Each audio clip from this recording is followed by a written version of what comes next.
Hi, I'm Chrissy Mack from Radio Northern Beaches, and you've just tuned in to the Listen and Chat with Chrissy Mack podcast. This is the space where we pull no punches, sometimes a little controversial, sometimes downright outrageous, and sometimes just packed full of information that is interesting to know. Today we're talking to a songwriter and drummer. I have Andrew Heasman in, and now Andrew has written and produced a song, which we'll tell you about in a moment. And in the studio with us is Wayne Ryan. Hi guys, thanks for coming into Radio Northern Beaches to talk to us. Hi, how you going? Happy to be here. Glad to be back again, Chrissy. Let's talk a little bit, Andrew, about your song. Now, you've written a song called She Knows. You've had it produced. Tell us a bit about that. Yeah, so the song went through an interesting process. Firstly, I'll just talk about the song. It's a rock pop kind of song.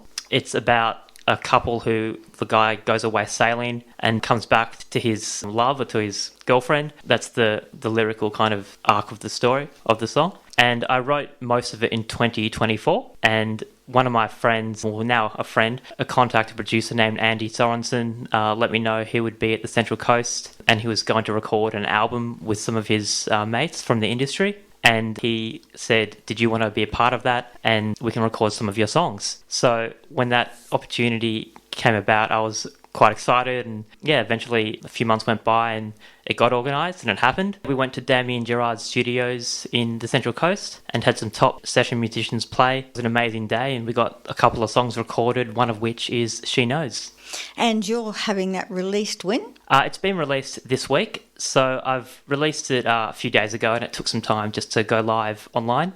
So as of last night, it got through all the approvals for Spotify, Apple Music, iTunes, YouTube and YouTube Music, along with various other streaming platforms. And that's wonderful, because that's not an easy task. No, I'll let you know. I've tried in the past with less professional recordings that I've made to release something, and it was always just a little side hobby that went kind of kaput like a few years ago. And so I learned the hard way how to release something and how not to release something using what you call an online distributor. So they send the files out to all the various online portals and websites. Yes, so people can listen to them, but you've got to have all the registrations right so you can, be reimbursed or anything and be on top of all your social media accounts, things like that. Yeah, it's not easy doing it on your own. So That's have you listed it with AMRAP? AMRAP, that's perhaps an organisation I haven't heard of. Okay. I've heard of APRA AMCOS, who I'm a member of, and it's registered with them. This is where I keep sort of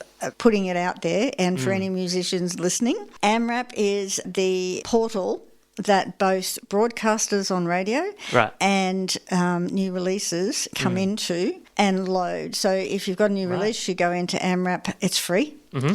You load it, and all the broadcasters come in and have a look. Now, I actually run a show where I take all the latest songs and from AMRAP and play them each week. Right. So, and all sorts of broadcasters go in and find the different songs, and the new songs are registered up the top every week, so we see them. So you need to get on there and register in there. It's not hard and it's free. Wonderful. Okay. That's good. So do that because we want to see you up there and out there with all the broadcasters as well as being online. Yeah, that'd be a great thing to get involved in. And that's the only way to sort of get on the radio these days, because it used to be that you used to have to send your CD to every radio station.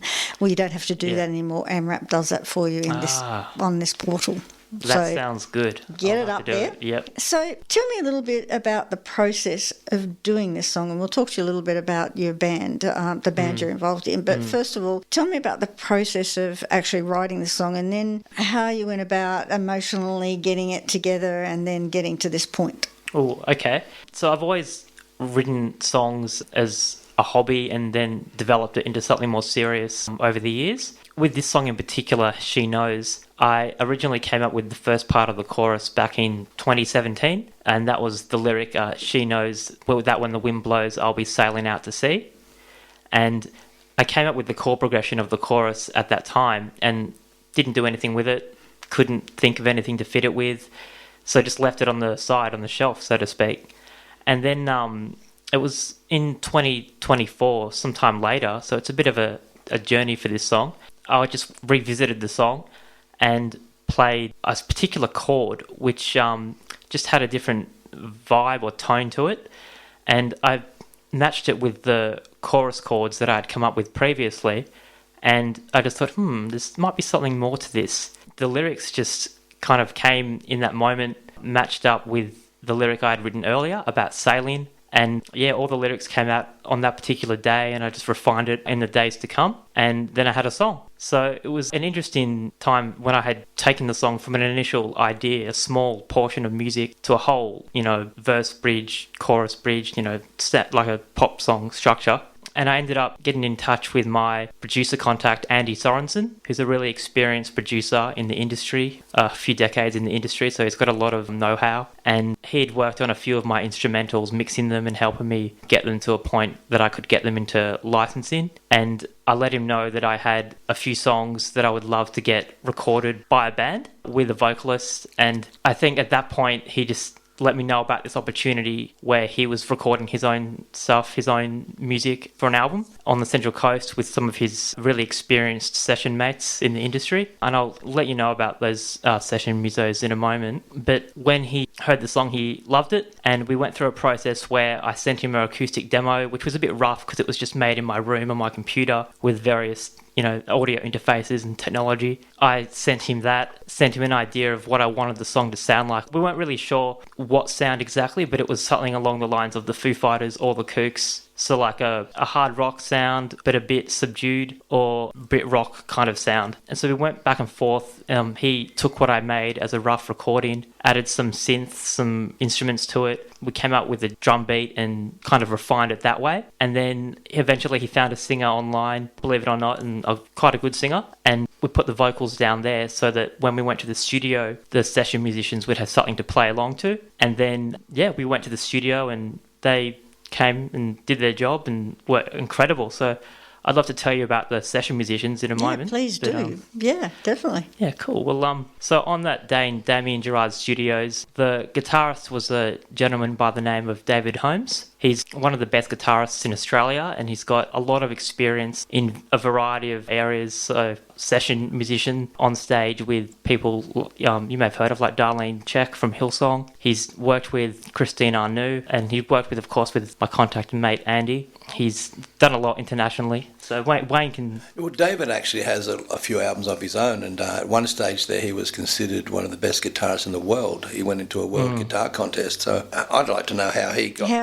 behind it. Yeah, definitely. Great musicians, but well done, Andrew. Yeah, it was a coup, I suppose, for someone like myself. I hadn't been in a studio since I was 5, and my uncle recorded an album. It was very humbling to be able to have these guys who had done so much in the industry to work on some of my songs. So we had David Holmes on guitar, and he was just an ace with his professionalism and what he brought to the song. We had Mitch Farmer on drums, and he's a very experienced session musician. He's played with Dragon, done many things in the industry. Just on Mitch for a second, as a drummer, for me, I play drums, so it was kind of cool to see someone with his professional drum kit, set up in the studio and play the way that he did. It was really cool. And then on bass, we had a guy named Jeff Camilleri, who was, again, just the way he acted in the studio was really cool. He was just really on top of playing the bass. Like, the rhythm section for the song is really good, and coupled with Dave's guitar playing and the singer and everything we had going on in that track, it was a really cool experience to be part of it. So that's kind of what happened. So now I know why you didn't invite my band to the session work for you.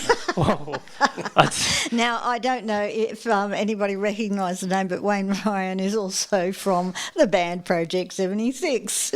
Yeah, well, and thank you. We've worked together, Andrew and I. Andrew's actually played with Project 76. Correct. And in our studio before, so that's, so we're old stable mates. Yeah, and Andrew, you actually belong to a local band called Saltwater Suns. Yes. Saltwater Suns is the band that I'm the drummer for, and over the last couple of years, we've been doing gigs up and down the northern beaches. It's been a really enjoyable time for myself, and funnily enough, my dad actually plays keys in Project 76, and sometimes I sit in for the drummer for Project 76, so there's a cool network of musicians between the two bands. Yeah, we love to do gigs, sometimes on the same bill, on the same event, and Saltwater Suns has been really great. The only thing is they're always surfing, so it's... Yeah, it's funny. That's the reason why we have to sit in. I think think most of us are surfers, and I've actually fronted your band when Jack didn't turn up because he was in Bali, and they called upon me and vice versa. But it's kind of a cool thing, Chrissy, because we just really collaborate together, and we've kind of made a football team. If someone's out of form, we step up next musician. Way to go. That's right. How the Northern Beaches works, though, isn't it? But it's actually kind of nice. We kind of did that because back in the day, in COVID and all that sort of stuff, when we started Project 76, the studio, and of course several bands are birthed out of that. But we just wanted to keep the process going, and it's nothing worse than, old mate leaves the band and the band's over. It's funny, that's how Andrew and I met, actually. The studio was looking for